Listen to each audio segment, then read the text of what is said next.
क्या आप कम खाते हैं फिर भी वजन कम नहीं होता? क्या पेट की चर्बी हटती ही नहीं? क्या बार बार भूख लगती है? क्या मीठा खाने का मन बार बार करता है? क्या खाने के बाद नींद आने लगती है? अगर इन सवालों में से 3 या 4 का जवाब हाँ है, तो हो सकता है आप इंसुलिन रेजिस्टेंस से जूझ रहे हों। पहले समझते हैं इंसुलिन क्या है। जब हम खाना खाते हैं, रोटी, चावल, मिठाई, बिस्किट, जूस, ये सब शरीर में जाकर ग्लूकोज में बदल जाते हैं। ग्लूकोज मतलब शुगर।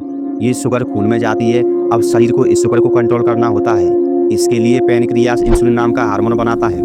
इंसुलिन का काम है खून में मौजूद शुगर को सेल्स के अंदर पहुंचाना, ताकि हमें ऊर्जा मिले। अब समस्या कब शुरू होती है? जब हम दिन भर कुछ ना कुछ खाते रहते हैं। सुबह चाय के साथ बिस्किट, दोपहर में मीठा, शाम को स्नैक्स, रात में भारी खाना, ऊपर से कम चलना, ज़्यादा बैठना, कम नींद और ज़्यादा तनाव। तो शरीर को बार बार इंसुलिन बनाना पड़ता है। धीरे धीरे सेल्स इंसुलिन की बात सुनना कम कर देती है। यानी इंसुलिन दरवाजा खटखटाता है, लेकिन सेल्स दरवाजा नहीं खोलती। इसी को कहते हैं इंसुलिन रेजिस्टेंस। अब अंदर क्या होता है? शुगर खून में ही रहती है शरीर, और ज़्यादा इंसुलिन बनाता है।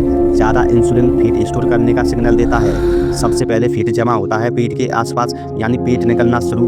धीरे धीरे वजन बढ़ना शुरू और एनर्जी गिरना शुरू हो जाती है। लेकिन अब ध्यान से सुनिए, ये अचानक नहीं होता, ये धीरे धीरे होता है, सालों में होता है। और जब रिपोर्ट में शुगर बढ़ी हुई होती है, तब तक शरीर काफ़ी समय से सिग्नल दे रहा होता है।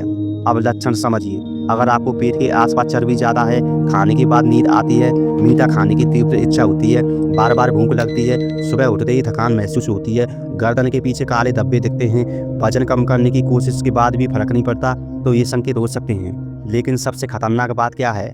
शुरू में दर्द नहीं होता, कोई बड़ी बीमारी का नाम नहीं होता, लेकिन अंदर ही अंदर डायबिटीज का रास्ता बन रहा होता है। फैटी लीवर शुरू हो सकता है, ब्लड प्रेशर बढ़ सकता है, दिल की बीमारी का खतरा बढ़ सकता है। लेकिन घबराइए मत, इससे सुधारा जा सकता है। लेकिन दवाई से पहले लाइफ स्टाइल सुधारना जरूरी है। पहला कदम, मीठा कम करें, कोल्ड ड्रिंक्स बंद करें, पैक वाला जूस बंद करें, रोज रोज मिठाई बंद करें।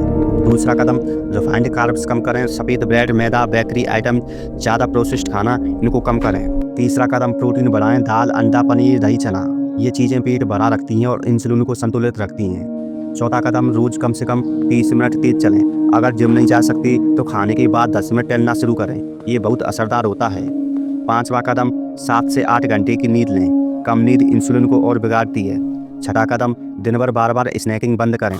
हर 2 घंटे में कुछ ना कुछ खाना जरूरी नहीं, शरीर को आराम दें। याद रखिए, आप कमजोर नहीं, आप आलसी नहीं, हो सकता है आपके हार्मोन असंतुलित हों। अगर आपने समय रहते ध्यान दे दिया तो शरीर वापस संतुलन में आ सकता है। ये कोई एक दिन का काम नहीं है, लेकिन 3 महीने में फर्क दिख सकता है। अगर आप रोज छोटे छोटे बदलाव करें, आज से शुरुआत करें।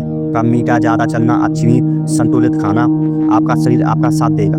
अगर आपको लगा है ये बात आपके लिए ज़रूरी थी, तो इस वीडियो को सेव कर लें और किसी अपने को जरूर भेजें, क्योंकि इंसुलिन रेजिस्टेंस आज की सबसे बड़ी छुपी हुई समस्या है और बहुत लोग बिना जाने इससे जूझ रहे हैं। तो दोस्तों, आते हैं अगली वीडियो में एक ऐसे आयुर्वेद के नुस्खे के साथ जो आपको इंसुलिन समस्या को 21 दिन में फर्क दिखाएगा।